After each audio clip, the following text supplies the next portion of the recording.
Hi friends, good morning. Today is a special Sunday at Old Town Kids because today is the beginning of our summer series. All summer long, we are going to be learning about the kings of Israel, these leaders who led the people of Israel. And do you know what? Sometimes they did the right thing and sometimes they did the wrong thing.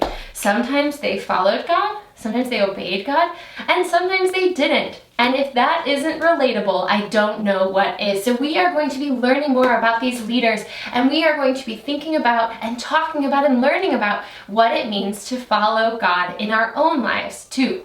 So this is really cool. And to get started this week, we're actually learning about somebody who wasn't a king. Well, that's weird, since we're learning about the kings of Israel. This week, we are learning about a guy named Samuel. And he was not a king, but God used Samuel to help God in choosing and anointing. That sort of means like making them the king. So God uses Samuel to help kings, and God speaks to Samuel and speaks through Samuel to the kings and to the people of Israel. And so this week we are learning about Samuel.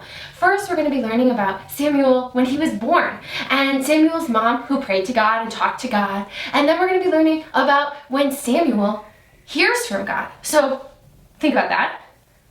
Someone talks to God and God hears. And then later in this week's story, God talks to someone and that person hears. So we can talk to God and God can talk to us. Now, God talking to us doesn't always look like what I'm doing right now, words coming out of my mouth. It doesn't always sound like a voice. Sometimes God talks to people, to us, through the Bible, through worship, through other people God puts in our lives to help lead us and to help us make hard decisions and to talk to us when we're going through something. God can talk to us in lots of different ways, but we can talk to God and God can talk to us. We can hear from God and God can hear from us. And we're learning about all of that today in this week's lesson. And so downstairs at church in our classroom, today kids are making this really cool craft, and it is a cup and string phone.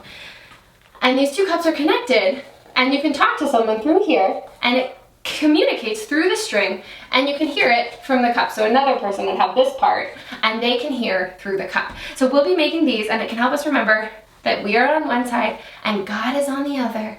And this is a phone. This is a way. Now God doesn't actually talk to us, right, through a cup and string phone, but this can help us remember that we are connected to God and that when we are talking, God is listening. And when God is talking to us, we can and should be listening too. So that's all from me today. Whether you are joining us in the sanctuary or from home or down in our kids class, this lesson is for you. I hope you'll check it out, and I will see you next time. Have a great week. Bye.